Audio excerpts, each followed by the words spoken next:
We are live. Satva talk के आज के सेशन में आप सभी का स्वागत है।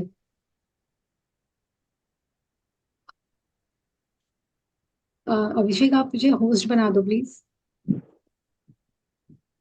यस अभिषेक, मेरे को भी को होस्ट बना देना। I have to share the presentation.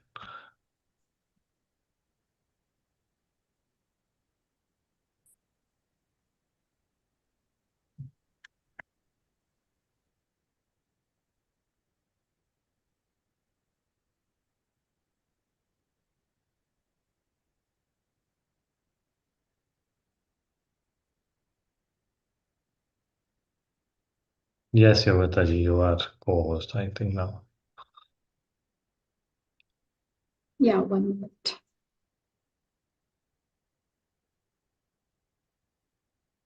या आप सभी का स्वागत है आज के सेशन में। आज का हमारा टॉपिक बहुत ही इंटरेस्टिंग है।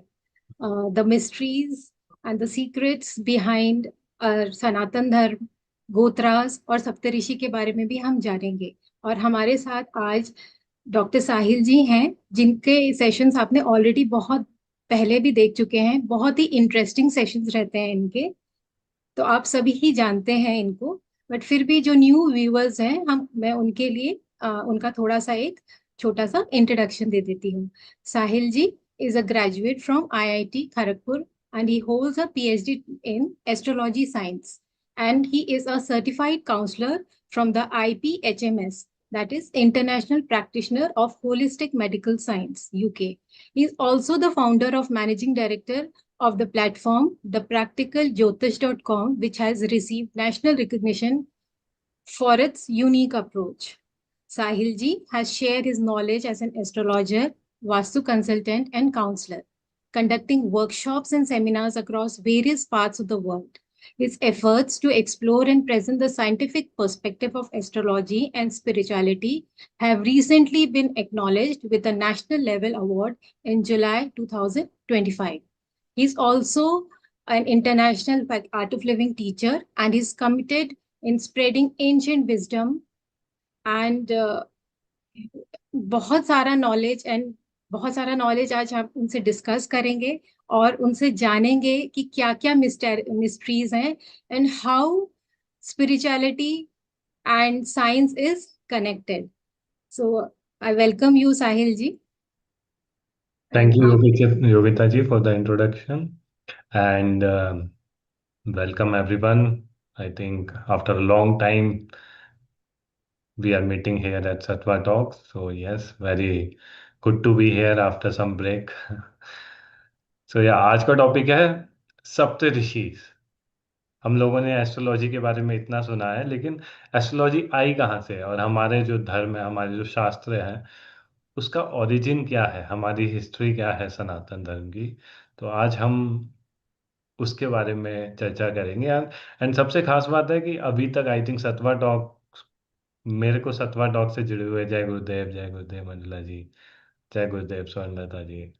सो आई स्टिल रिमेम्बर, मैंने जब सतवा टॉक का पहला टॉक दिया था, इट वाज 2020।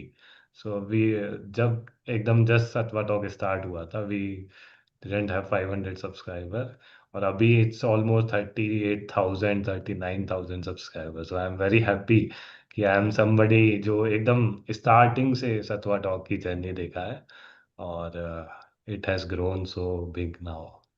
और सबसे खास बात है, ये जो आज का टॉपिक है, ये भी आज तक किसी टीचर ने आज तक ये कवर नहीं किया। So it will be something very new, and I am pretty sure कि सभी लोगों को बड़ा ही ज्ञान मिलेगा इस सेशन से और आनंद भी आएगा।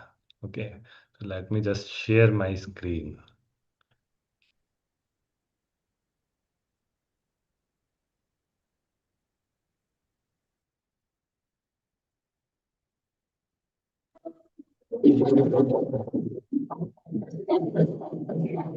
योगिता जी, आप ना मेरे को स्पॉटलाइट पे कर दो तो मेरी वीडियो भी दिखती रहेगी।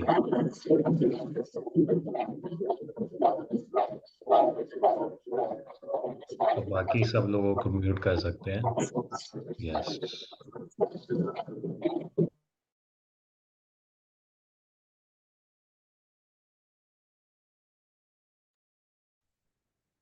ओके, तो सभी लोगों को मेरी स्क्रीन दिख रही है ना? तो स्क्रीन अगर दिख रही है तो आप क्या करो, जितने लोगों को अपना गोत्र पता है, क्या गोत्र है आप लोगों का, आप चैट में बताओ व्हाट इज योर गोत्र। लेट मी सी कितने लोगों को गोत्र पता है।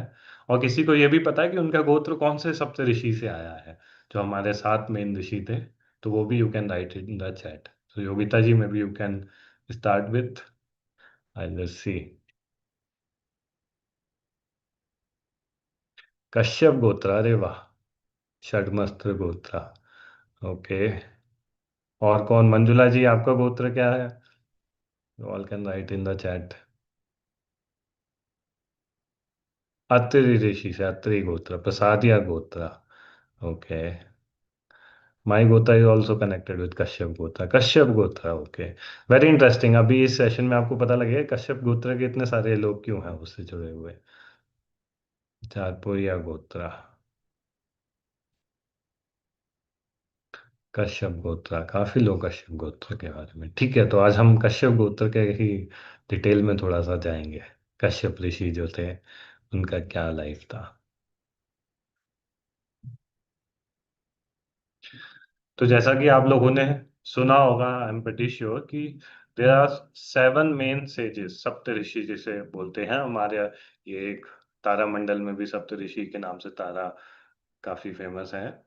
तो उनका नाम है कश्यप ऋषि पहले, second Vashishtha rishi, third Jamadagni rishi, fourth Vishwamitra rishi, fifth Atri rishi, six Bharadwaj rishi and seven Gautam ऋषि। तो आप जितने भी वेद पुराण इतिहास देखेंगे, या तो इनका काम है या फिर इनके बारे में जरूर इस उसके बारे में बताया होगा। और आज के समय में भी जैसे जैसे शादी होती है किसी की, तो उस समय आपका गोत्र काफी इंपॉर्टेंट होता है। पंडित जी आपसे पूछते हैं, उस हिसाब से विधि विधान करते हैं। अभी भी गोत्र आ रहे हैं आई थिंक।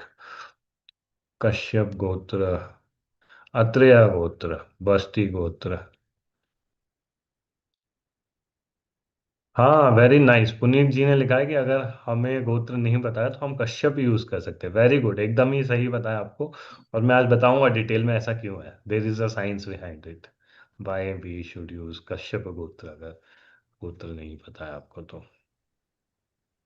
ओके, किसी को कोई क्वेश्चन भी है ना तो बीच में you can write it in the chat box. Even YouTube से भी जो लोग देख रहे हैं, तो योगिता जी में भी you can take their question in between, जब थोड़ा सा ब्रेक लेंगे। तो हमारे जो सप्तऋषि हैं, they are connected with seven directions also. This is very interesting. जो थोड़ा सा वास्तु और ज्योतिष का ज्ञान रखते हैं, तो they will be able to understand it and relate it even more deeper. तो वशिष्ठ ऋषि है, he is connected with the east direction. Okay, और उनका जो एलिमेंट है, that is light creation divine impulse. Kashyap ऋषि हैं, he is connected with south east direction. South east direction की जैसे कि फायर एलिमेंट की डायरेक्शन होता है। और purification is also one of the element role associated with. Jamadni Rishi is connected with south direction. Element role is courage, tapas, transformation. Vishwamitra Rishi is southwest direction. It is connected with past karmas, ancestry, shadow resolution. Bharadwaj Rishi is connected with northwest direction. It is connected with spiritual knowledge, intuitive power. And Gautama Rishi is connected with northeast power, universal fatherhood, harmony and growth. तो अभी आपको मैं एक बहुत अच्छा secret बताता हूँ। सो आपको अगर पता है कि आपका गोत्र कौन से ऋषि से कनेक्टेड है, तो एक बहुत ही पावरफुल ज्योतिष या वास्तु का उपाय आप कर सकते हैं। कि मान लो किसी का गोत्र वशिष्ठ ऋषि से कनेक्टेड है, तो आप इंश्योर करें कि आप वशिष्ठ जो भी ऋषि की जो डायरेक्शन है, वो डायरेक्शन आपके घर में बहुत ही क्लीन होनी चाहिए। उस घर में उस डायरेक्शन में टॉयलेट बाथरूम वगैरह नहीं होनी चाहिए। और उसी डायरेक्शन में आप बैठ के पूजा करें तो दैट इज इवन बेटर। कोई भी यज्ञ या होमा करना है तो उसी डायरेक्शन में करें, सो that is very good. So this is a very powerful secret and remedy anybody can use. Condition है कि आपको पता होना चाहिए कि आपका गोत्र क्या है, वो कौन से ऋषि से कनेक्टेड है। Okay, good. तो थोड़ा सा और जानते हैं सप्तऋषि के बारे में। तो हमारे ज्यादातर सप्तऋषि डायरेक्टली ब्रह्मा जी से कनेक्टेड है, या फिर उसके मानस पुत्र है। और हमारे आसमान में भी जो कॉन्स्टलेशन है उषा मेजर, तो उसमें जो सप्तऋषि का तारामंडल है एक, उससे हम काफी सालों से समय का ज्ञान प्राप्त कर रहे हैं और इवन डायरेक्शंस का ज्ञान प्राप्त कर रहे हैं। आप जितने भी पुराण और वेद और इवन शास्त्र देखोगे तो उसमें आप पाओगे कि सप्तऋषि का वर्णन है। इन्होंने ज्यादातर कुल गुरु के रूप में अपना रोल प्ले किया और संहिता, सूत्र और स्मृति लिखे हैं। आज के समय में इसका क्या रेलिवेंट है कि जैसा कि मैंने बताया कि जो विवाह होता है उसमें गोत्र बहुत ही इम्पोर्टेंट होता है पता होना। और सेम गोत्र में विवाह करना, it is not a very good idea. Okay, उसका साइंटिफिक रीजन भी है जो हम डिस्कस करेंगे, मे be you can understand also. It is connected with chromosomes and also that bringing the diversity. Okay, फिर ज्योतिष के उपाय भी आपके गोत्र से बहुत ज़्यादा कनेक्टेड होते हैं। ओके, बहुत सारी चीज़ों में आपका गोत्र और उसका कनेक्शन सप्तऋषि से आपको मदद करता है। तो अभी हम जानते हैं ये सप्तऋषि है कौन। So let us start with Kashyap rishi. Kashyap ऋषि का जन्म मारीची मारीची ऋषि के, ब्रह्म ऋषि थे मारीची, उनके बेटे हैं कश्यप ऋषि। और मारीची ब्रह्मा जी के मानस पुत्र थे, जो कि ब्रह्मा जी से डायरेक्ट उत्पन्न हुए हैं। ओके, मे बी अगली स्लाइड में और ज़्यादा क्लियर होगा। यस, तो आप इधर देख सकते हैं कि लॉर्ड ब्रह्मा, गॉड सरस्वती, तो जो मारीची थे लेफ्ट में, if you can see, he is the Brahma Rishi, directly मानस पुत्र थे ब्रह्मा जी के। ओके, और मारीची के जो पुत्र थे वो थे कश्यप, ऋषि कश्यप। और कश्यप ऋषि की कश्यप ऋषि और ब्रह्मा जी के एक और मानस पुत्र थे, दक्ष प्रजापति, जिनका काफी लोगों ने नाम सुना होगा, राइट। तो कश्यप ऋषि का जन्म ही इसी कारण से हुआ था। उनका सबसे बड़ा रीजन था कि उन्होंने जितने संसार में डाइवर्सिटी है उसको उत्पन्न किया है। And his significance itself is a balance of forces in the creation. तो थोड़ा सा दक्ष प्रजापति के बारे में भी जानते हैं। दक्ष प्रजापति की 60 पुत्री थी, 60 daughters, and he played a crucial role in the creation of the universe by begetting many daughters and distributing them in marriage to the sages.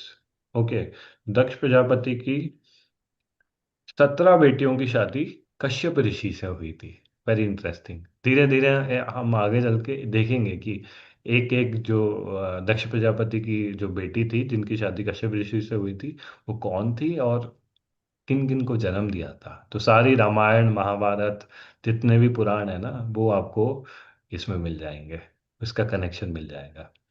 ठीक है, तो 60 बेटियों में से 17 थी जो ऋषि कश्यप से शादी हुई थी। I hope everybody is understanding, समझ में आ रहा है ना। I am trying to make it very very simple. Brahma ji के ग्रैंडसन कश्यप और उनके मानस पुत्र दक्ष प्रजापति, उनकी 60 बेटियां, उसमें से 17 की शादी कश्यप ऋषि से हुई है। और उसमें से 27 की शादी चंद्र से हुई थी, जो कि हमारे 27 नक्षत्र है। तो उसकी भी एक अलग कहानी है, काफी लोगों ने सुनी होगी आप, I am pretty sure. Okay, लेकिन आज हम कश्यप ऋषि के बारे में जानते हैं। और एक और इंटरेस्टिंग कहानी है दक्ष से जुड़ी हुई, कि उनकी जो एक पुत्री थी सती, उसके बारे में आप काफी लोगों ने सुना होगा। तो उनकी शादी हुई थी लॉर्ड शिवा थे। ओके, सो वो भी काफी फेमस हुआ था। थोड़ा सा सती के बारे में भी बता देता हूँ मैं। तो सती थी, वो सबसे छोटी बेटी थी दक्ष प्रजापति की। And she was one of the most beloved daughter of Daksha Prajapati. लेकिन she chose to marry lord Shiva, and her father was not happy, क्योंकि शिव जी का जो अनकन्वेंशनल लाइफस्टाइल था, एस्थेटिक था, तो he was not okay with that. फिर एक दक्ष यज्ञ हुआ था, उसमें शिव जी भी आए थे, लेकिन दक्ष ने शिव जी की इंसल्ट कर दी थी। और उस वजह से आपको काफी लोगों को पता ही होगा कि क्या हुआ था। सती सती के फिर सती उस समय ही अपना सतीत्व धारण कर लिया था और उनके पूरे शरीर के अंग पूरे भारत में गिरे थे, जिससे कि हर जगह देवी से कनेक्टेड शक्ति पीठ है, शक्ति से कनेक्टेड, सती से कनेक्टेड। फिर उनका जन्म पार्वती के रूप में हुआ और उनकी शादी शिव जी से हुई अगले जन्म में। Okay, now let's come back to lord Kashyapa. तो लॉर्ड कश्यप की पहली जो पत्नी थी that is Diti, mother of daityas. Okay, Diti Aditi काफी सुना होगा आपने, दीति अदिति। तो this is very interesting. So ऐसी कहानी है कि अगर संध्या के समय, संध्या काल के समय, या फिर या सुबह का समय हो या फिर शाम का समय हो, संध्या काल के समय अगर आपने संतान कंसीव करी है ना, तो वो डेमोनिक संतान होती है। और ऐसा दीति और कश्यप के केस में हुआ था। और उन दीति ने तीन पहले दो दैत्यों को जन्म दिया था, काफी फेमस दैत्य हैं ये भी। पहले हिरण्यकशिपु, फिर हिरण्याक्ष। ये दोनों बहुत ही शक्तिशाली दैत्य थे, क्योंकि कश्यप कश्यप ऋषि के पुत्र थे ये, लेकिन ये दैत्य थे और इन्होंने काफी पृथ्वी विनाश किया। और तीसरी उनकी बेटी थी, एक बेटी भी थी सिम्हिका, जो कि राहु की मा, माता जी थी। तो राहु को जन्म दिया था सिम्हिका के बारे में। लेकिन ये जो दैत्य थे हिरण्याक्ष और हिरण्यकशिपु, इनकी कहानी बहुत ही ज़्यादा प्रचलित है। आई एम प्रेटी श्योर आप लोगों ने सुनी होगी, तो मैं थोड़ा सा बता देता हूँ। तो हिरण्यकशिपु और हिरण्याक्ष दोनों ने ही शुक्राचार्य जी के अंदर विद्या प्राप्त करी, और दोनों बहुत ही शक्तिशाली बन गए। बहुत ही देवलोक में, सारे लोक में ये देवताओं को स्पेशली बहुत परेशान करने लगे।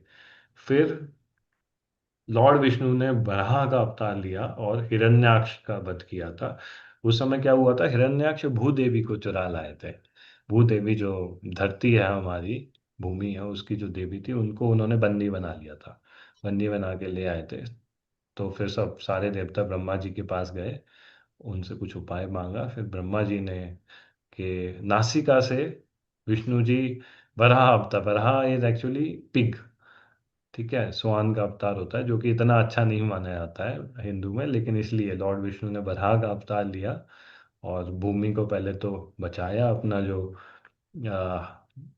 दांत थे उसमें पृथ्वी को बैलेंस किया, और हिरण्याक्ष का वध किया। फिर उसके बाद उनके बड़े भाई थे, वो उससे काफी ज्यादा, उनको जब पता लगा कि विष्णु ने उनके छोटे भाई का वध कर दिया, तो फिर उन्होंने बहुत ज़्यादा तपस्या करी, और वो विष्णु के एकदम ही दुश्मन बन गया। उनका जीवन का लक्ष्य ही बन गया कि उन्हें विष्णु की मृत्यु करनी है। और फिर उनकी तपस्या इतनी ज़्यादा तीव्र थी कि ब्रह्मा जी को प्रकट होना पड़ा। और फिर हिरण्यकश्यप ने ब्रह्मा जी से ये वरदान मांगा कि मैं अमर हो जाऊं, मेरे को कोई ना आदमी ना दानव मार सके, ना अंदर ना बाहर, ना दिन में ना रात में, ना ही किसी शस्त्र से मेरा वध हो सके। ओके। फिर जिस समय ये हिरण्यकश्यपु अपनी तपस्या कर रहे थे, उस समय उनकी जो पत्नी थी कायाधु, तो वो गर्भवती थी। और नारद मुनि के आश्रम में वो उनसे शरण में थी, और उनका जो ये भगवत कथा होती थी वो सुनती थी। तो उसी समय प्रहलाद उनके गर्भ में थे, तो उन्होंने भगवत नाम सुना, भगवत कथा सुनी। और प्रहलाद भले ही वो राक्षस कुल में पैदा हुए हो, लेकिन वो लॉर्ड विष्णु के बहुत बड़े भक्त थे। ओके। तो this was the, I think ये स्टोरी तो ज्यादातर लोगों ने सुनी होगी, right? Late me just stop sharing the screen and see everyone face.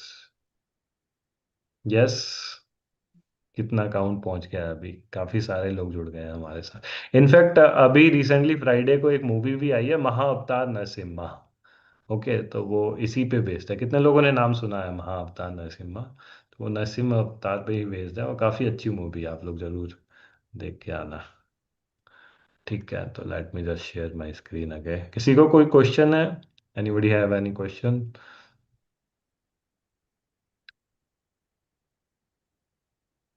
No, all good. ठीक है।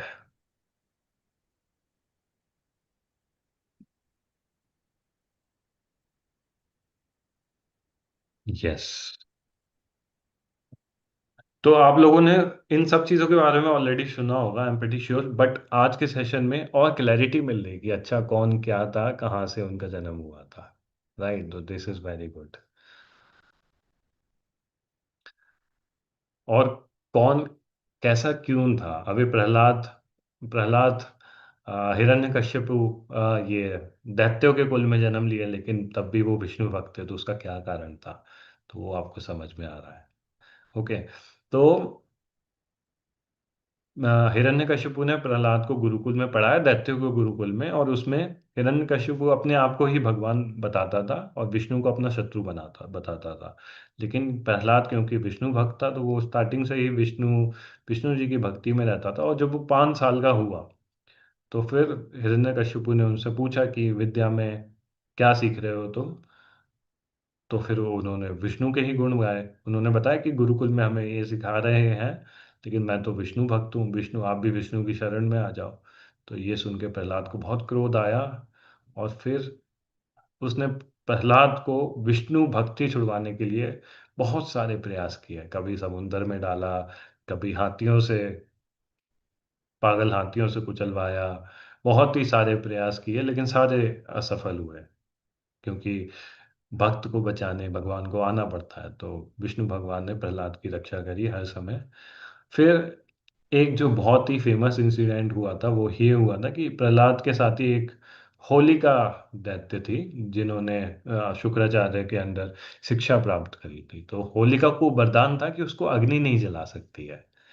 तो प्रहलाद ने एक प्लान बनाया और बोला कि तुम हिरण्यकश्यपु ने ये प्लान बनाया कि तुम प्रहलाद को लेके अग्नि में बैठ जाओ, और तुम्हें तो आग कुछ कर नहीं सकती, और प्रहलाद को जला देगी अग्नि। लेकिन उस वरदान में एक कंडीशन थी कि वो अग्नि आपको तब नहीं जला सकती जब आप पे कोई वार कर रहा है, आप अपने आप को बचाने की कोशिश कर रहे हो, आप किसी को मारने के लिए इंटेंट से यूज कर रहे हो वो वरदान, तो आपको वो काम नहीं करेगा। तो फिर हिरण्यकशिपु ने पूरा इंतजाम किया, और आग में होलिका, अपनी बहन जैसी, अपनी कजिन समझ लो, उसको बिठा दिया। और प्रहलाद को कुछ भी नहीं हुआ, उसकी बहन होलिका जल के राख हो गई। तो इसी कारण हम होली के दिन, होली से एक दिन पूर्व, होलिका दहन सेलिब्रेट करते हैं, होली को जलाते हैं। होलिका की सिग्निफिकेंस है हमारी जितनी भी नेगेटिविटी है, तो उसको हम जला रहे हैं होलिका के साथ। और और ये बहुत ही एक फेमस कहानी है। फिर उसके बाद अगले दिन, उसके बाद फिर जब हिरण्यकशिपु ने खुद प्रहलाद को मारना चाहा, तो नरसिम्हा अवतार प्रकट हुए, और उसने विष्णु नरसिम्हा अवतार के रूप में प्रकट हुए, और उन्होंने वध कर दिया हिरण्यकशिपु का। तो एक और इसमें इंटरेस्टिंग एस्ट्रोलॉजिकल चीज बताना चाहता हूं मैं, कि होली से 8 दिन का समय है, जिसे बोलते हैं होला अष्टक। ओके, होली है जिस दिन, उससे 8 दिन का समय, होला अष्टक का समय, वो एस्ट्रोलॉजिकल पॉइंट ऑफ व्यू से थोड़ा सा अशुभ माना जाता है। क्योंकि वो 8 दिन ऐसे थे जिस समय विष्णु भगवान के सबसे सबसे बड़े भक्त, जो कि विष्णु भगवान ने खुद उनको दर्जा दिया था, प्रहलाद महाराज, तो उनको काफी पीड़ा, काफी कष्ट दिया गया था उस 8 दिनों में। तो कोई भी शुभ काम हम अवॉइड करते हैं होला अष्टक के समय। ओके, तो दिस वाज हिरण्यकश्यप स्टोरी, जो कि ऋषि कश्यप के और अदिति के पुत्र थे।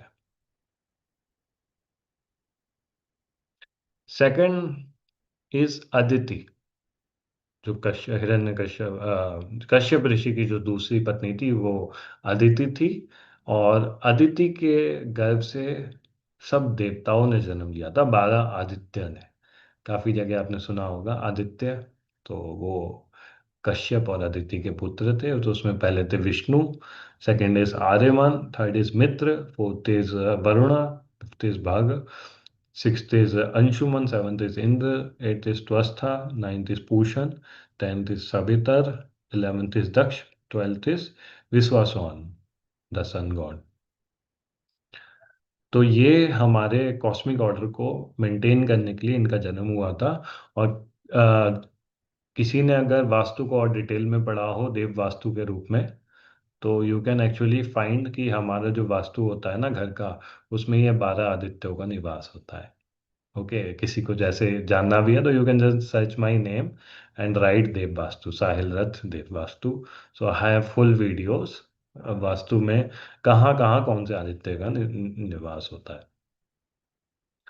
Then third is Danu. तो ये कश्यप की तीसरी जो पत्नी थी वो दानु थी। तो ये भी दानवों की, इन्होंने भी तीन दानव को जन्म दिया था। काफी सारे दानवों को जन्म दिया था, उसमें से तीन जो फेमस है वो है विप्रचिता, पुलोमन और कालनेमी। इनमें काफी मायावी शक्तियां थी। तो यही वो समय था जब ये मायावी शक्तियां, दानव शक्तियां समाज में बढ़ रही थी, आ रही थी। Fourth is Vinata. ये गरुण और अरुण की माता थी। तो गरुण जो बाद में लॉर्ड विष्णु का वाहन बने, और अरुण जो कि सूर्य भगवान का वाहन। पांचवी पत्नी थी ऋषि कश्यप की, कद्रु। तो ये इन्होंने नाग को जन्म दिया था, नागास को। तो हमारे जीवन में नाग शक्ति की बड़ी ही अहमियत होती है। बहुत सारे आप लोगों ने सुना होगा कुंडलिनी शक्ति के बारे में। तो कुंडलिनी शक्ति इज कनेक्टेड विद नाग शक्ति। ओके, तो वो भी यहीं से उत्पन्न हुई थी ये वाली शक्ति। तो इन्होंने अनंतनाग, शेषनाग को जन्म दिया था, जिसमें विष्णु भगवान विश्राम करते हैं। वासुकी को जन्म दिया था, जो कि जिससे समुद्र मंथन हुआ था। और तक्षक, करोतका, पद्मा जैसे और भी बहुत सारे नाग को जन्म दिया था। तो नाग शक्ति है जो, वो अ, वातावरण, संसार में जितनी भी मिस्टिकल फोर्सेस है, फर्टिलिटी और प्रोडक्शन, इसको सिग्निफाई सिग्निफाई करती है। और उसका एक बहुत ही अहम रोल होता है हम सब लोगों के जीवन में। फिर छठे नंबर पे थी काष्ठा, मदर ऑफ हॉर्सेस। तो उन्होंने बहुत सारे जानवर जो हॉर्सेस जैसे हैं उनको जन्म दिया था। और वहाँ से ही बहुत सारे बीस्ट भी उत्पन्न हुए, और जितने भी युद्ध में यूज होते हैं उस तरह के जानवर भी उनके वंश से आए थे, कस्था। Seventh is अधिष्ठा।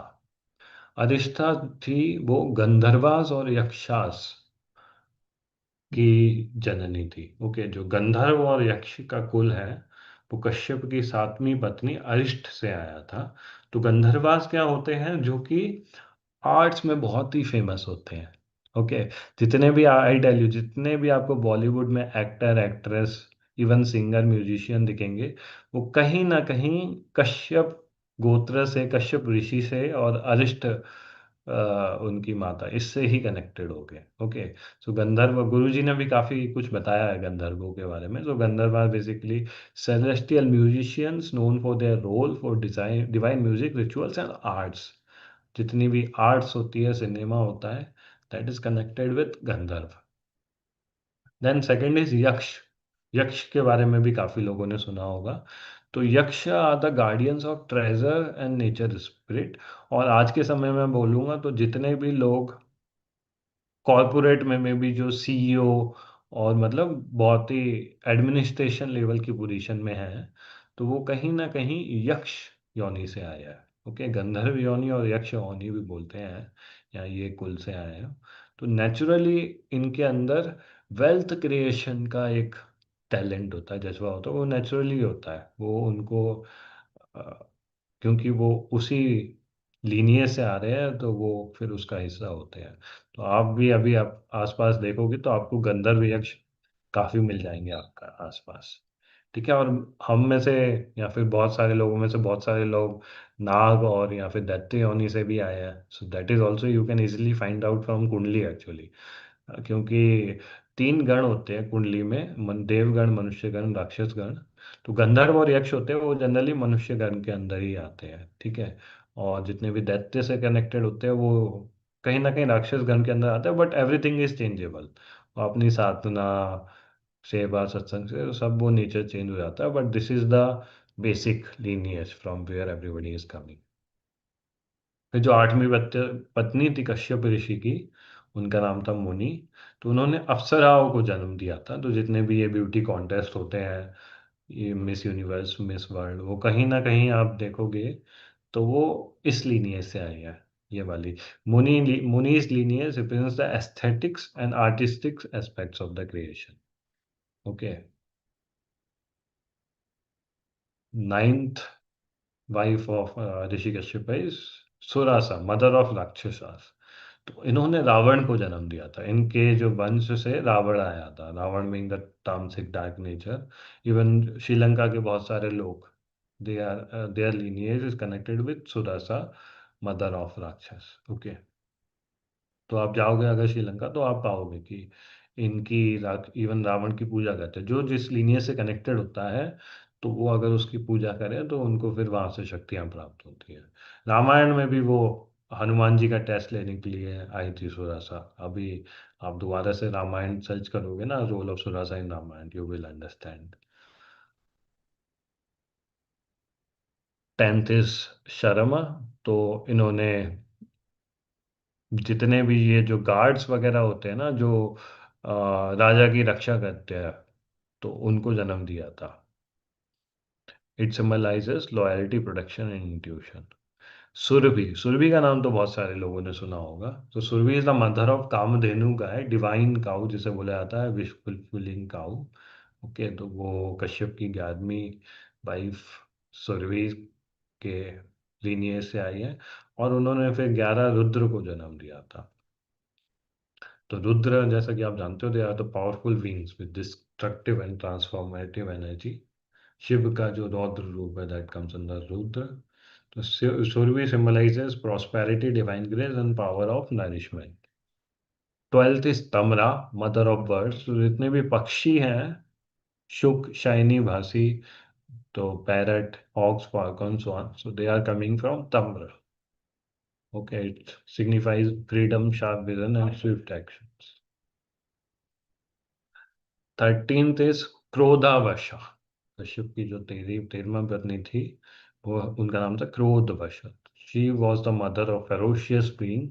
तो जितने भी जानवर हैं जो कि काफी वाइल्ड होते हैं, गुस्से वाले होते हैं, like lions, tigers, leopard, wild beast. Okay, so they are coming from this lineage. तो she is mentioned in many scripture for contributing to the biodiversity of the world. 14th is Ila. Ila is mother of trees and plant. तो जितने भी पेड़ पौधे हमारे आए हैं, वो ईला के वंश से, लीनियर से आए हैं। And her contribution is essential to sustain all living beings. Then 15th is Danayus, mother of various races. तो जैसे बहुत सारे ह्यूमन ट्राइब, अलग अलग तरीके के, अफ्रीकन, अमेरिकन, तो बहुत सारे वो इस वाले लीनियज से आया है, कश्यप की Danayu lineage. She symbolise diversity in human civilisation and spread of culture across the earth. Then there is one more wife of Kashyapa, Bhadra Mata. भद्र माता इन्हें बोलते गार्डियन ऑफ बीस्ट। सो भद्र माता gave birth to wild forest creatures and animals. Her lineage added to the biodiversity of jungle life. तो बहुत सारे जो रेप्टाइल्स या जानवर आए हैं, वो भद्र माता से आए हैं। ओके। सो या, how is it going on?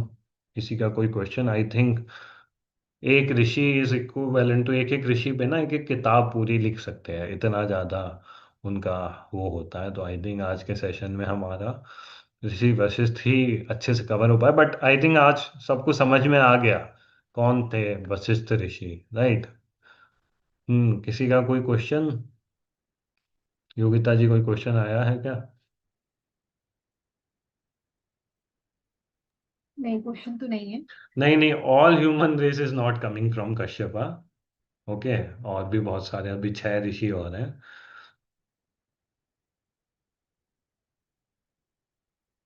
तो व्हाट आई विल डू, बाकी के जो 6 ऋषि हैं उनको मैं थोड़ा सा बेसिक बेसिक टच कर दूंगा, उनका एटलीस्ट नाम या आप लोगों को याद हो जाए।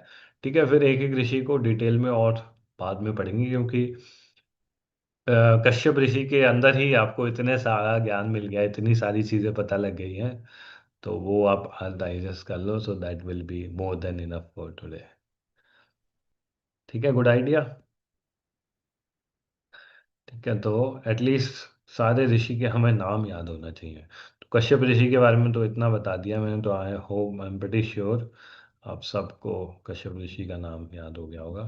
फिर सेकंड इज वशिष्ठ ऋषि, जो कि रामायण में इनकी बहुत इन्होंने रामचंद्र जी और दशरथ के जितने भी पुत्र थे उनको शिक्षा दी थी।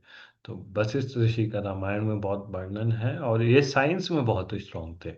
तो एक किताब है योग Vashishtha, it is kind of quantum physics of that time. तो वो इन्होंने लिखी थी, योग वशिष्ठ। ओके। ये भी ब्रह्मा के मानस पुत्र थे। एंड इनकी वाइफ थी अरुंधति। तो जहाँ शादी होती है बहुत सारी, तो उसमें अरुंधति वशिष्ठ को एक आइडियल कपल माना जाता है, और एक तारा भी होता है इनका, वो देखा जाता है। Okay. So this is in short about Vasishtha Rishi. Then we have Jamadagni Rishi. Okay, तो ये भृगु वंश के थे, सत्यावती के पुत्र थे। इनकी वाइफ थी रेणुका। इनके फादर थे परशुराम। परशुराम जो कि विष्णु का एक अवतार थे। ओके, उनके बारे में भी बहुत सारी कहानियां हैं। एंड इनको तपस, हार्ड वर्क, तपस और ट्रुथफुलनेस का एम्बॉडीमेंट माना जाता है।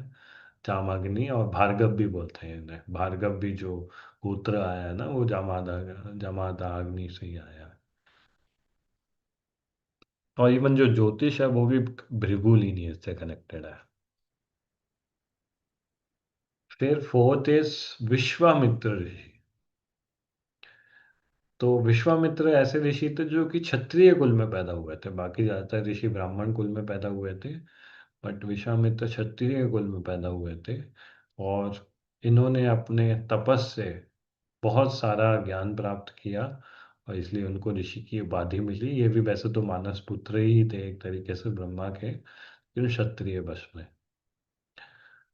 तो इनको गायत्री मंत्र देने के लिए, दुनिया में गायत्री मंत्र लाने के लिए बहुत इनको सम्मान दिया जाता है। संध्या वंदनम जो है वो इन्हीं से आया है। और power of transformation is connected with Vishwamitra Rishi. So I hope you remember Kashyap Rishi, second is Vasisth, third is Jamadagni, fourth is Vishwamitra. Okay. फिर फिफ्थ इज अत्रि ऋषि। तो हमारे जो गुरुदेव है वो अत्रि ऋषि के लीनियज से आया है। ओके, अत्रेया जो गोत्र है ना, वो अत्रि ऋषि के लीनियज से आया है। और ही वॉज अ वैदिक सीयर। जो पतंजलि योग सूत्र है, जो महर्षि पतंजलि है, वो भी अत्रि ऋषि के लीनियज से ही आया है। महर्षि पतंजलि, उनकी वाइफ थी अनासुआ। तो उसकी भी एक बहुत ही अच्छी कहानी है रामायण के टाइम की। वो कभी डिस्कस करेंगे जब इनके बारे में डिटेल में डिस्कस करेंगे। और और हम लोग जो अब आज के समय में गुरु जी के थ्रू सबसे ज़्यादा अत्रि ऋषि से ही कनेक्टेड है। In short I will say this. Then is Bharadwaj Rishi. तो Bharadwaj Rishi is actually son of Brihaspati, but he was not a real son of Brihaspati. He was a discarded son of Brihaspati. Okay, उसका भी एक पूरा कहानी है। And he is connected to Mahabharata, Drona के समय में। ओके, द्रोण थे जो भारद्वाज ऋषि के लीनियज से आए थे। फिर राम भगवान भी है, वो भी भारद्वाज आश्रम में गए थे। एंड इट इज़ अ गोत्रा also for many many people. बहुत सारे लोगों का गोत्रा भारद्वाज से भी कनेक्टेड है। तो yes, Bharadwaj is one of the most scholar, जो जिसे बोला जाता है ना कि ऋषि में सबसे ज्यादा जो स्कॉलर्स है, that was Bharadwaj. He was the real scholar Rishi. Okay. Then seventh, last but not the least, Gautam ऋषि। तो जो गौतम ऋषि थे ना, वो ब्रह्मा के मानस पुत्र नहीं थे। ये इकलौते ऋषि है सात में से जो ब्रह्मा जी के मानस पुत्र नहीं थे। लेकिन वो गौतम बुद्ध उनसे कनेक्टेड थे। उनकी वाइफ थी अहल्या। तो इसकी भी एक बहुत स्टोरी है। अहल्या अग्नि से उत्पन्न हुई थी, right.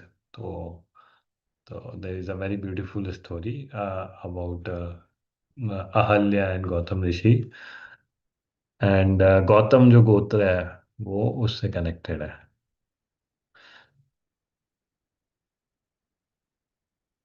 Okay,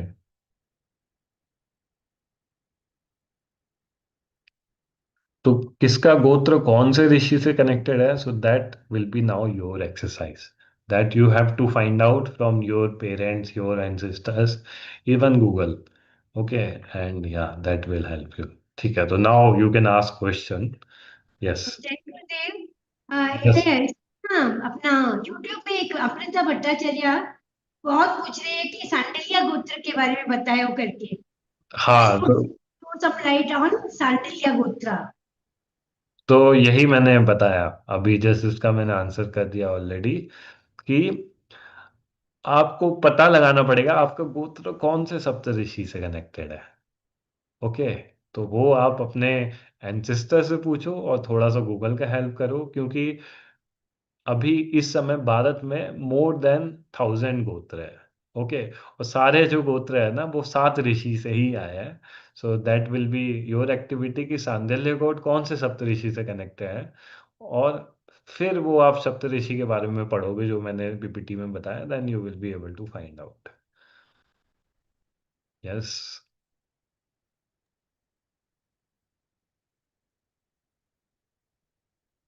This shows that pura universe is originated from Saptarishi itself. Yes, very true, very Yeah. True. Even I tell you one even small guru story. तो अभी आई थिंक मई, हाँ, just after Gurudev birthday I had to travel to Germany, मेरे को German आश्रम जाना पड़ा था। Okay, so in German ashram there are few people, like I have spent lot of time in German ashram। मैं in fact 5 साल पहले काफी महीनों जर्मन आश्रम में रुका था, वहाँ पे बहुत सेवा किया था। तो may be I was going after या 3 4 4 5 years I was going to German ashram, पूरा चेंज हो गया है काफी कुछ। ठीक है, तो वहाँ पे मैं I was just talking to people and I was looking at the kundlis and gotras of the people. So I was surprise to know कि जो यूरोप यूरोप के भी लोग हैं ना, जो जर्मनी के भी लोग हैं even, so they also know about this thing, Gotra system, the DNA concept. Okay, and if you will search on Google also, there are more than 30 universities in Germany जहाँ पे संस्कृत पढ़ाई जाती है। So this is something which is to be proud of, कि हमारे India में कोई चीज़ की इतनी वैल्यू नहीं करते, but if you will specially travel to Germany, no, तो यू विल फाइंड आउट कि इतना ज़्यादा जो हमारी संस्कृति है, हमारा लीनिएज है, उसकी इतनी ज़्यादा कद्र होती है, क्योंकि उसका एक बहुत बड़ा कारण है कि it is very scientific. All the things what lineage you are coming from, it is very scientific. Okay, so very interesting thing, मैं इनफैक्ट हिंदी में बताता हूँ, क्योंकि बहुत सारे लोग वहाँ शायद जर्मनी यूएसए के भी देख रहे होंगे। तो उनकी कुंडली से मेरे को पता लगा कि जितने ज़्यादातर लोग ना कश्यप गोत्र से ही आए हैं, लेकिन कश्यप गोत्र में भी जो थोड़ा सा दैत्य वाला पार्ट था, डेमो, ये जो असुर वाला पार्ट था, तो वहां से आए थे कुछ। तो एकदम नए नए हैप्पीनेस प्रोग्राम करने जो लोग आए थे ना आश्रम में, तो मैं फिर उनके साथ भी बैठा, उनकी भी चीजें देखा। तो actually their origin was from there, जो मैंने आज पीपीटी में दिखाया है, इतने सारे कश्यप जो ऋषि थे उनकी 17 पत्नी थी, उसमें से एटलीस्ट 4 5 ऐसी थी जिनके जो लीनियज था वो कहीं ना कहीं असुर दैत्य लोगों से भरा हुआ था। लेकिन उसके बावजूद एक बार गुरु जी की शरण में आके ये सुदर्शन क्रिया करके वो वही काम कर रहे हैं जो एक देव देव गण से या फिर ये गॉड्स वाली लीनियज से आया होगा। So this is the power of having maybe guru in your life, and this is the power of these practices. Okay, so अभी रिसेंटली लाइक इनफैक्ट जर्मनी में ही ना गुरुजी ने लास्ट ईयर एक टॉक लिया था, it is available on art of living app also now. उस talk का नाम है सीक्रेट्स ऑफ सटल। कितने लोगों ने सुना है उस टॉक के बारे में, सीक्रेट्स ऑफ सटल? तो आर्ट ऑफ लिविंग ऐप में है, you should listen to it. आप लोग सब लोग सुनना, बहुत ही अलग टॉक है। और it was conducted in Germany for the European people, और उसमें बहुत ही साइंटिफिकली गुरुदेव ने इन सब चीज़ों के बारे में बताया कि हम कौन सी लीनिएज से आ रहे हैं, कैसे आ रहे हैं, कैसे एस्ट्रोलॉजी का हमारे ऊपर इफेक्ट पड़ता है। राइट। तो उसमें गुरुजी एक क्वेश्चन पूछते हैं सभी लोगों से कि आप में से कितने लोगों ने ऐसा अपने जीवन में एक्सपीरियंस किया है कि आपने किसी के लिए बहुत कुछ किया। ओके। किसी की बहुत मदद करी, उसके लिए बहुत कुछ किया जीवन में, लेकिन जब मौका आया, जब आपको उनसे मदद चाहिए थी, वो अवेलेबल नहीं थे, या फिर उन्होंने आपके लिए कुछ नहीं किया। ऐसा कितने लोगों का एक्सपीरियंस मेरा है कि नहीं? हम्म और इसका अपोजिट भी हुआ होगा आपके जीवन में। ऐसा कितने लोगों के जीवन में हुआ कि आपने किसी के लिए कुछ ऐसा, कुछ उम्मीद भी नहीं थी, कुछ नहीं किया था, लेकिन उनसे बहुत आपको मदद मिल गई। वो आर्ट ऑफ लिविंग में तो आई एम प्रेटी श्योर सभी लोगों के, इनफैक्ट मैं तो इंडिया के बाहर भी एकदम अनजान लोगों से मिलता हूँ, एंड टू माई सरप्राइज इतना ज़्यादा मेरे को उनसे भी सपोर्ट मिल जाता है unexpectedly. So that is really interesting. हाँ, पुनीत जी बोल रहे हैं कि ये मैंने एक्सपीरियंस किया है कि किसी से उम्मीद नहीं थी, तब भी उनसे काफ़ी मदद मिल गई। So you know what is the secret behind it? The secret is कि समय का आपके जीवन में बहुत बड़ा रोल होता है। ओके। जब आपका समय अच्छा चल रहा है ना, तो इवन जो सबसे आपका दुश्मन भी है बहुत दूर का, वो भी आपके लिए कुछ ना कुछ भला करके चले जाएगा, वो भी आपकी कुछ ना कुछ मदद करके जाएगा, उससे भी आपको कुछ बेनिफिट हो जाएगा। लेकिन अगर आपका समय खराब चल रहा है, ठीक है, if your quality of time जिसे बोलते हैं एस्ट्रोलॉजिकल लैंग्वेज में, इफ सम मेलिफिक प्लैनेट और मे भी 7.5 ही चल रही है, कुछ चल रहा है, तो यू विल एक्सपीरियंस कि जो आपका इवन सबसे खास दोस्त है, जब से सबसे खास दोस्त है, खास रिश्तेदार है, जिससे आपको सबसे उम्मीद है, वो भी आपको कुछ ना कुछ ऐसा हर्ट कर जाएगा, या फिर वो भी आपका दुश्मन की तरह बिहेव करेगा। How many of you have already experience this? Right. तो दिस इज व्हाट, कि टाइम इज वेरी पावरफुल। समय का बहुत ही ज़्यादा खेल रहता है। और फिर और डीप में जाए, थोड़ा सा साइंटिफिक लैंग्वेज में इसे समझने की कोशिश करें, तो हमारा एक होता है ग्रॉस बॉडी, फिर एक होता है सटल बॉडी, और एक होता है कॉजल बॉडी। तो जब हम मेडिटेशन करते हैं, सुदर्शन क्रिया करते हैं, स्पेशली समाधि में जाते हैं ना, तो ब्रीदिंग के थ्रू पहले तो हम सटल बॉडी में जाते हैं, and then when we go into samadhi, state of samadhi, so when then we reach the state of causal body. So basically, there is one your energy field and there is one universal energy field. तो जब भी आपकी energy field universal energy field से align नहीं हो रही है ना चीज़ें, then you will feel anxious, then you will feel miserable.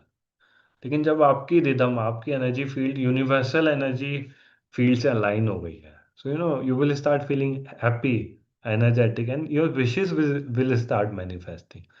ऐसा होता है ना कि जब आप मंदिर में जाते हो, या फिर इवन बहुत कंटेंट होते हो, किसी को ब्लेस करते हो, कुछ प्रे करते हो, तो वो और जल्दी हो जाता है। तो the secret behind is the connection of your field to the universal field. ये दोनों जब कनेक्ट हो जाती है, then you are liberated that time itself. So that is something which you can achieve through all these practices, sadhana. And then one more very interesting thing is, many people से कि मैं तो इतने time से meditation करता हूँ, तभी मेरे को गुस्सा आ गया, या मेरे मेरे साथ कुछ हो गया। So that is also totally okay, once in a while. ऐसा नहीं कि डेली डेली आप क्रिया कर रहे हो, उसके बाद फिर लड़ाई करने चालू कर दे रहे हो। ऐसा नहीं, but once in a while, once in a blue moon, and once in a maybe week, और once in a month, if your mind is unsettled या फिर कुछ हो गया, तो दैट इज टोटली ओके। क्योंकि उसका एक बहुत बड़ा साइंस है उसके पीछे भी। your your life, your mind is highly affected by time, जिसके बारे में ऑलरेडी आई हैव टोल्ड कि समय का बहुत ही असर पड़ता है आपके माइंड पे।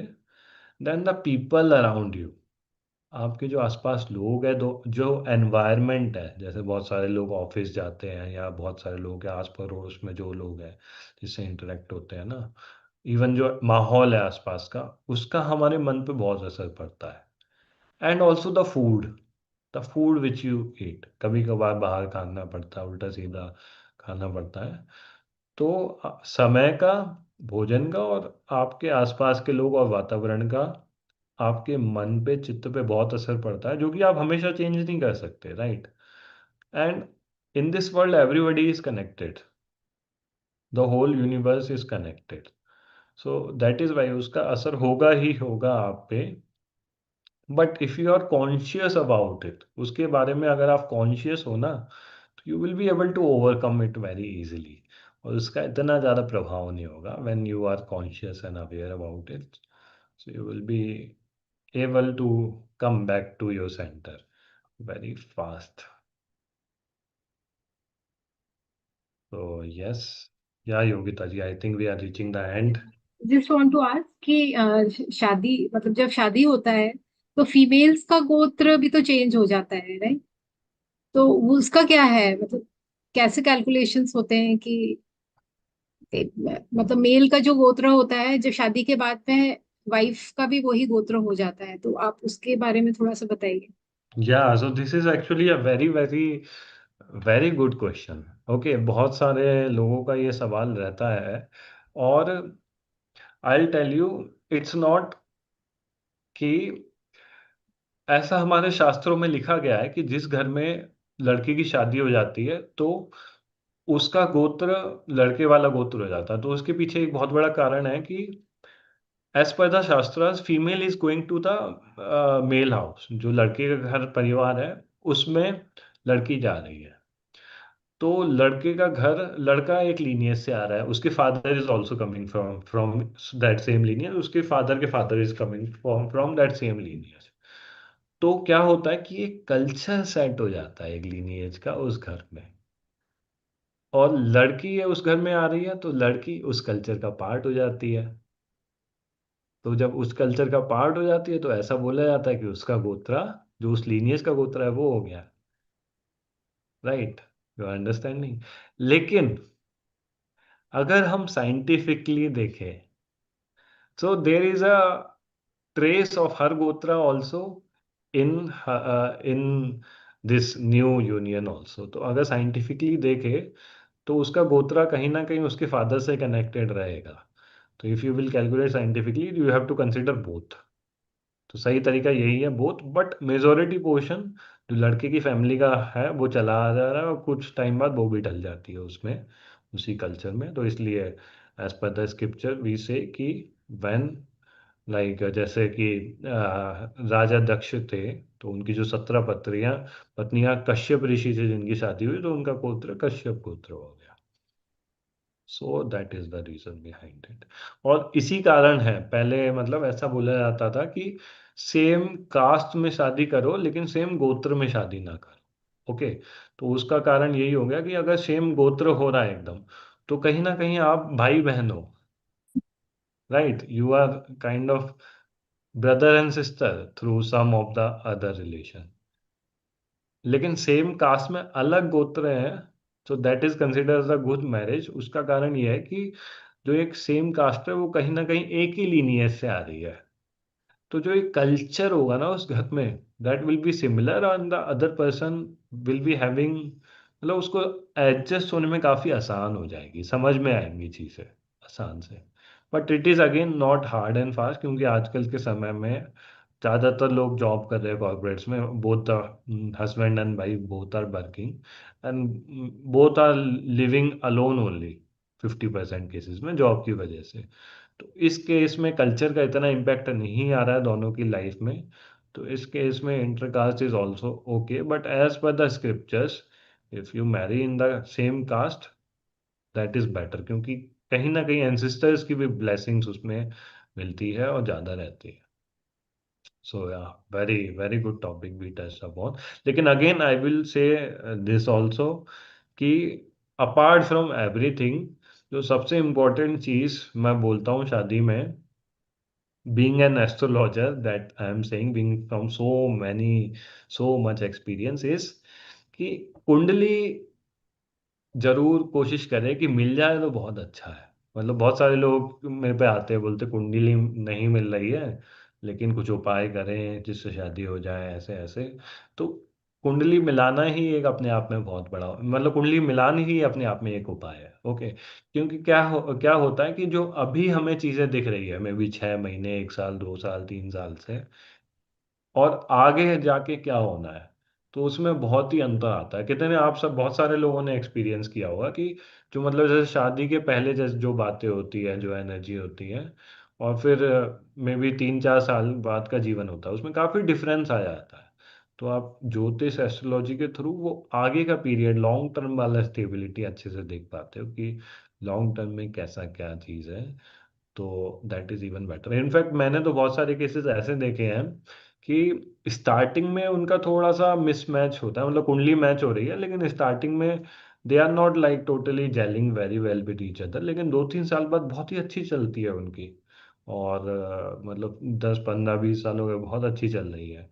और कुछ ऐसे भी केसेस देखे हैं कि जब मतलब शादी का टाइम एकदम स्टार्टिंग का टाइम होता है, तो इतना ज्यादा वो बोलते हैं कि इतना स्ट्रांग कनेक्शन है, कुंडली में नहीं मिल रही, कुछ नहीं, हमें तो शादी करनी है, और फिर 2-3 साल में एकदम सिचुएशन पूरी तरीके से चेंज हो जाती है।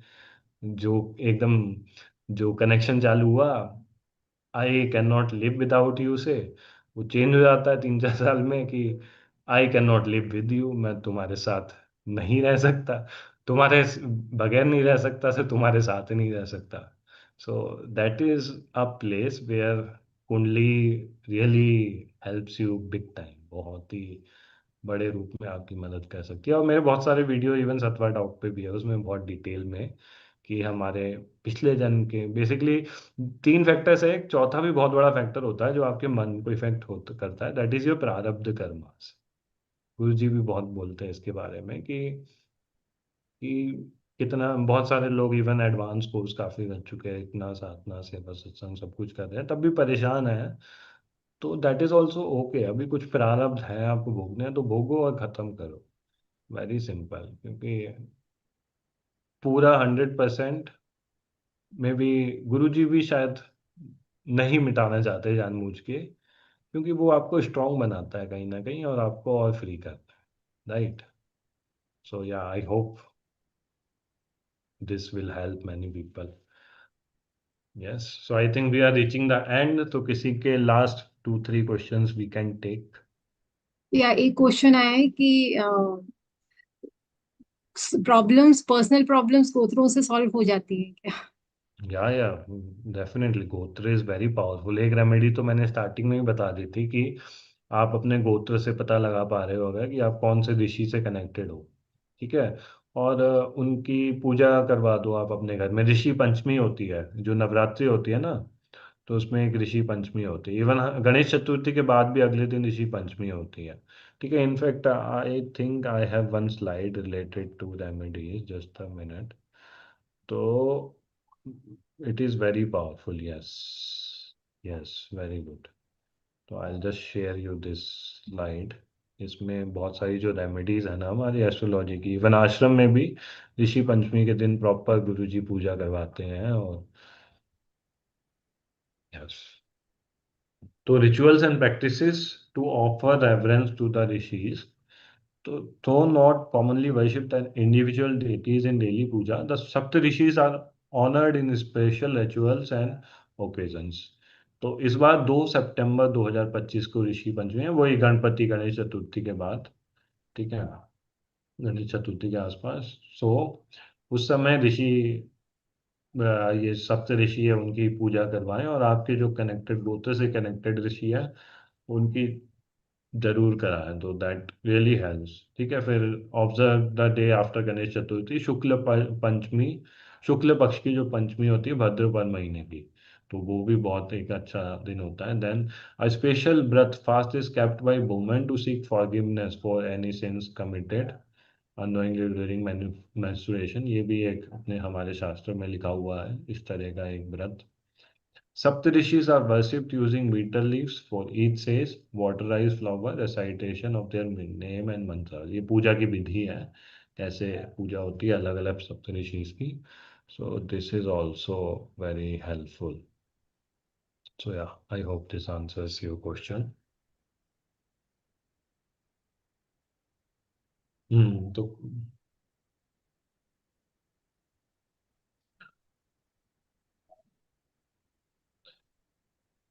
ओके, तो क्वेश्चन आया कि how do we identify the correct gotra if we don't know और we should continue using Kashyap gotra. तो बेसिकली फाइंड आउट आपका मन क्या कह रहा है। आपको लग रहा है कश्यप गोत्र है, और जो मैंने पीपीटी आज कश्यप गोत्र की स्पेशली इतने डिटेल में इसलिए बताई थी जिससे कि मे बी आप कनेक्ट कर पाओ कि अच्छा आपकी चीज़ें मिल रही है कश्यप गोत्र, सो दैट इज ओके, कश्यप गोत्र मानो। अदरवाइज जिन लोगों ने उपनयन संस्कार किया है ना, तो फिर वो उनको, और जिनको अपना गोत्र नहीं पता और उपनयन संस्कार किया है, तो वो अत्रेया गोत्र भी माना जा सकता है, जो कि गुरुचेप का गोत्र है। ओके, तो जिनको गोत्र नहीं पता और उपनयन संस्कार किया तो उनको अत्रि अत्रि सप्तऋषि से कनेक्टेड अत्रेया गोत्र माना जा सकता है। Okay, so I think we are reaching end. तो अभी गोत्र ऋषिज का पहला ही पार्ट हुआ है, तो आई एम प्रेटी श्योर आगे के ऋषिज के बारे में भी आप हम लोग जानेंगे जल्दी ही। एंड यस, इनफैक्ट जिनको बहुत ही ज़्यादा इंटरेस्ट है तो I have a YouTube YouTube channel Sahil Datta, आप यूट्यूब पे सर्च करना, तो देव वास्तु के नाम से मैंने काफ़ी कुछ बता रखा है। सप्तऋषि में देव वास्तु एक सीरीज है, तो हमारे वास्तु में कौन कौन से अलग देव होते हैं, उनका क्या सिग्निफिकेंस होता है, तो you can check that out. Okay, वो भी ये देव वास्तु कैसे पूजन करे गोत्र ऋषि का, वो भी देव वास्तु वाले सीरीज में है मेरे, तो यूट्यूब पे मिल जाएगा आपको, ओपन टू ऑल।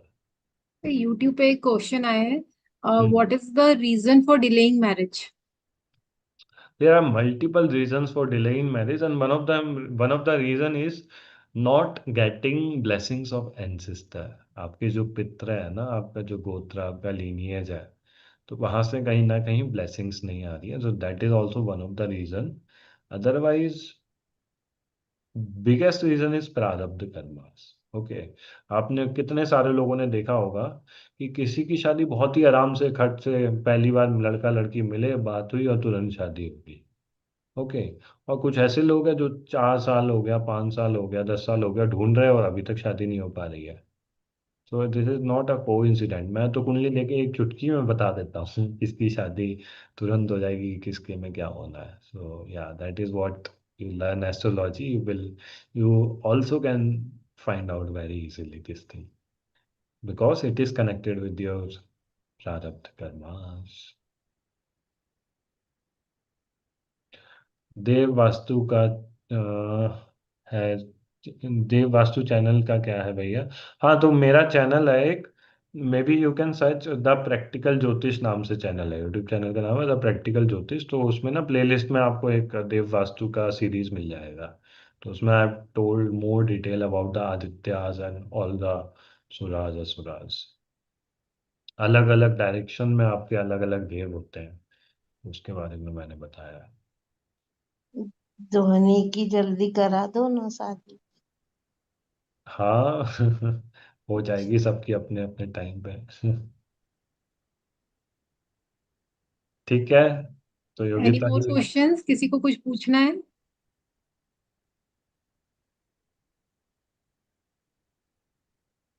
कुंडली, आपको कैसे कुंडली देख देख सकता हूँ? कुछ यूट्यूब पे भी कुछ क्वेश्चंस आ रहे हैं, उसका तो आंसर आपने ऑलरेडी दे दिया है। तो कुंडली रिलेटेड क्वेरीज हैं, तो I just share one number of a volunteer, तो you can just send WhatsApp message. So you can just note down the number 8900 266 433। Okay, I just write in the chat box also. और आज का session कैसा लगा, इसका feedback भी आप लोग जरूर भेजना, क्योंकि इससे इंस्पायर होके I will make more session on Saptarishi, या फिर एस्ट्रोलॉजी वास्तु रिलेटेड ही मैं सेशन बनाऊं। तो और एक क्वेश्चन है हाँ, YouTube पे, भैया, is there any connection between Saptarishi and remedy for childlessness? हाँ डेफिनेटली। ये जो ऋषिज है ना, जो संतान सप्तमी होती है, आपने सुना नाम, संतान सप्तमी का व्रत रखते हैं लोग। ओके, तो 7 नंबर ना काफी स्ट्रॉन्ग नंबर है। 7 नंबर आपने देखो, हफ्ते में 7 दिन होते हैं, बहुत सारी चीजें आपने साथ सुनी होगी। तो सप्त ऋषिज की ब्लेसिंग से आपको ये चाइल्डलेसनेस की प्रॉब्लम से दूर हो सकते हो आप definitely. That is a powerful remedy, इसलिए संतान पंचमी का लोग फास्टिंग भी रखते हैं।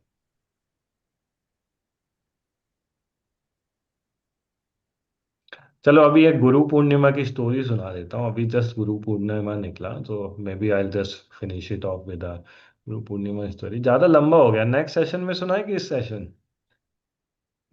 में क्या? लंबा नहीं हुआ। ओके, सुना क्योंकि दो ना। YouTube में ना अरे 1 घंटे से ऊपर का वीडियो होता है तो लोग देखते नहीं है, इसीलिए तो मैं कोशिश करता हूँ। ठीक है, तो मैं एक शॉर्ट वाली स्टोरी सुना देता हूँ जल्दी से। सो this is of one of my I I T senior teacher. ठीक है, आप सब लोग उनको जानते होंगे वैसे तो, लेकिन ठीक है, I will keep it as a suspense. उनका नाम नहीं बता रहा हूँ मैं। ठीक है, बट वेरी इंटरेस्टिंग स्टोरी। तो वो आईआईटी में ही थे, तो उनको समझ में आ गया कि मतलब जॉब वगैरह में से नहीं होगी, कौन बॉस के अंदर डेली सुबह 9 बजे ऑफिस जाओ, शाम को 6 बजे ऑफिस जाओ, ये तो मेरे पे नहीं हो पाएगा। तो फिर उन्होंने और आर्ट ऑफ लिविंग कोर्स कर ही लिया था, तो एक बार वो कोर्स में इतना अच्छा एक्सपीरियंस हो जाए फिर तो बस। गुरुजी उस समय टाइम भी बहुत देते थे। It is almost 20-25 years back. ठीक है, तो he was studying in IIT Mumbai. तो फिर उन्होंने कहा कि ठीक है, कॉलेज खत्म होते ही केम टू आश्रम, थोड़ा सा कुछ सेविंग्स वगैरह करके। नहीं, दिनेश गोडके नहीं है। ओके। फिर क्या हुआ कि गुरुजी आ रहे थे यूएस। तो उन्होंने बोला कि अच्छा, तुम 1 महीने का तुम्हारा क्या प्लान है, 1 महीने यहीं रुको, मैं यूएस से लौट के आता हूँ। फिर उसके बाद फिर मिलते हैं, देखते हैं क्या है। बोले हाँ ठीक है, तुम पूरा आश्रम की देखभाल करना, संभालना। तो बोले कि हाँ ठीक है, करता हूँ मैं। It is almost 25 years back, 99-2000 की कहानी है ये। फिर गुरुजी लौट के आए और फिर उनसे बोले कि अरे हम वापस आए हैं, अपने घर में खाना नहीं खिलाओगे क्या हमें? तो फिर वो खाना लेके आया बढ़िया गुरुजी के लिए, और गुरुजी ने बोल दिया अपने घर में खाना नहीं खिलाओगे तो उनका घर हो गया वो परमानेंट ही। गुरुजी ने बोल दिया तो बोल दिया। फिर गुरु पूर्णिमा के दिन उन्होंने गुरुजी के ऐसे करके पैर छुए। ठीक है, अभी तक वैसे चैट में कोई गैस कर नहीं पाया है। सब लोग नाम डालते रहो, जब नाम सही आ जाएगा आई टेल कि हाँ ये ठीक नाम है। अभी तक किसी ने सही गैस नहीं किया उन टीचर को। तो उन्होंने फिर गुरु पूर्णिमा के दिन गुरुजी के पैर छुए, और एक बहुत ही मतलब अलग तरह की वाइब्रेशंस पूरे बॉडी में। और वो वाइब्रेशन मतलब ऑलमोस्ट 30-40 मिनट तक रही। पहले ओल्ड किचन था, तो ओल्ड किचन में मतलब ओल्ड आश्रम था तो छोटा सी रहता था, तो वहाँ पे सुमेरु मंडप था, तो ऑलमोस्ट लाइक 40-50 मिनट ही was sitting at Sumeru Mandap and feeling that vibration. It was a good vibration, like जैसे सुदर्शन क्रिया पहली बार करने पे लोगों को बहुत वाइब्रेशन होती है ना, पीसफुलनेस अलग टाइप की। So it was something like that. फिर उसके बाद ही स्टार्टेड डूइंग सेवा इन आश्रम। विशाल लक्ष्मी मंडप बनवाने में उनका काफ़ी बड़ा रोल है, उन्होंने वो प्रोजेक्ट को लीड किया था। फिर उसके कुछ टाइम बाद ही went to US with Gurudev. तो यूएस में जो वून आश्रम है, तो उसमें जो कोई गया यूएस आश्रम, तो गुरुजी का एक अलग सेक्शन टाइप का है। तो फर्स्ट फ्लोर पे गुरुजी का रूम है और ग्राउंड फ्लोर पे एक छोटा सा रूम है। तो गुरुजी के साथ कोई स्वामी या और जो गुरुजी को अकम्पनी कर रहा है ना कोई, तो वो रहते हैं। तो फिर वो और एक और सीनियर टीचर, तो गुरुजी ऊपर चले गए रात में, मतलब 12 साढ़े 12 तक डिस्कशन हुआ। अगले दिन गुरु पूर्णिमा थी। ठीक है, फिर वो लोग सोने चले गए, गुरुजी ऊपर सोने चले गए। फिर क्या हुआ, गुरुजी तो 4 बजे उठ जाते हैं, 4 साढ़े 4 बजे। तो ये लोग सो रहे हैं, तो गुरुजी ऊपर से नीचे आए। अब इनको उठा रहे कि अरे उठो, सो रहे हो अभी तक, आज गुरु पूर्णिमा है। तो they all feel very amazing, अरे गुरुजी में हमें उठाने आए हैं। फिर उठ गए। फिर गुरुजी बोले कि चलो थोड़ा सा कसरत करते हैं, थोड़ा सा कुश्ती खेलते हैं, कुश्ती। तो फिर वो दोनों टीचर्स टीचर बन चुके थे वो दोनों। तो वो दोनों टीचर्स गुरुजी के साथ कुश्ती कर रहे हैं, गुरुजी ऐसे मरोड़ रहा है, किसी को ऐसे पकड़ रहा है। ठीक है, बड़ा it was like a fun event. फिर क्या हुआ, ऐसे कुश्ती करते करते 6 साढ़े 6 बज गए। फिर गुरुजी बोले कि ठीक है, अभी लोग आने वाले होंगे तो मैं थोड़ा सा रेडी होके आता हूँ। फिर गुरुजी ऊपर गए अपना, और 1 घंटे बाद आया, ऑलमोस्ट लाइक 7 साढ़े 7 बजे आया। तब तक बाहर लोगों की लंबी लाइन लग चुकी थी। फिर क्या हुआ कि एक डेढ़ घंटे बाद उन्होंने गुरुजी ने बता दिया था कि मैं एक घंटे में आता हूँ, थोड़ा जो भी गुरुजी की नहाना धोना साधना जो भी शेड्यूल रहता हो, नो बडी नोज। ओके, फिर व्हाट हैपन कि वो गुरुजी आए जब एक घंटे बाद, तो वो दोनों टीचर नीचे खड़े हुए and Guruji just open the door and came out and whole personality of Gurudev change. एक जैसे होता है ना कि जैसे कृष्ण भगवान जैसे महाभारत में आपको ऐसे दिखेंगे और एकदम से फिर विष्णु अवतार दशा रूप में आ गए, तो एकदम से ऑरा आ जाती है उनकी। तो वो दोनों टीचर देख के एकदम ऐसे आंखें खुली रह गई कि अरे ये क्या हो गया। गुरुजी एक घंटे पहले तो एकदम ही अलग दिख रहे थे, सो के उठ के आए थे एकदम, और अभी तो एकदम डिवाइन लुक आ गया, ऐसा क्या है। तो गुरुजी को समझ में आया कि ये लोग क्या सोच रहे हैं, तो वो लोग आने लगे गुरुजी के पैर वैर छूने।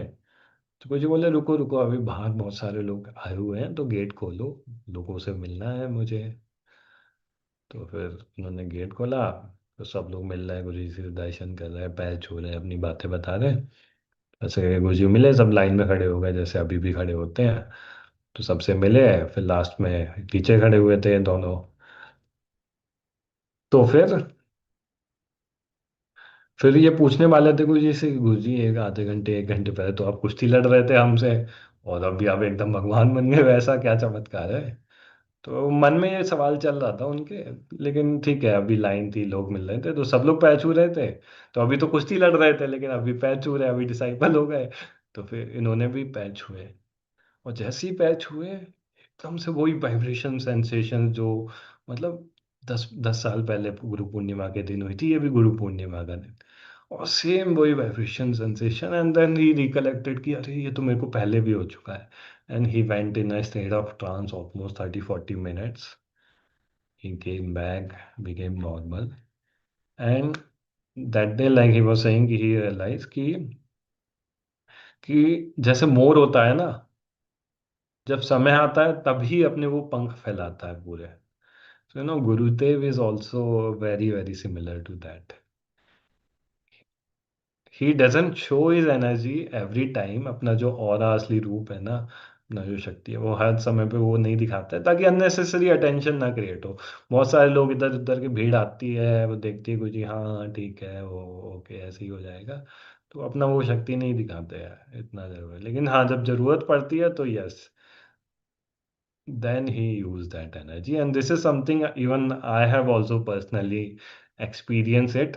I think this year itself Mahakumbh था ना, अभी महाकुंभ में गुरुजी गए थे ये प्रयागराज में, so I was there with him almost 4 5 days.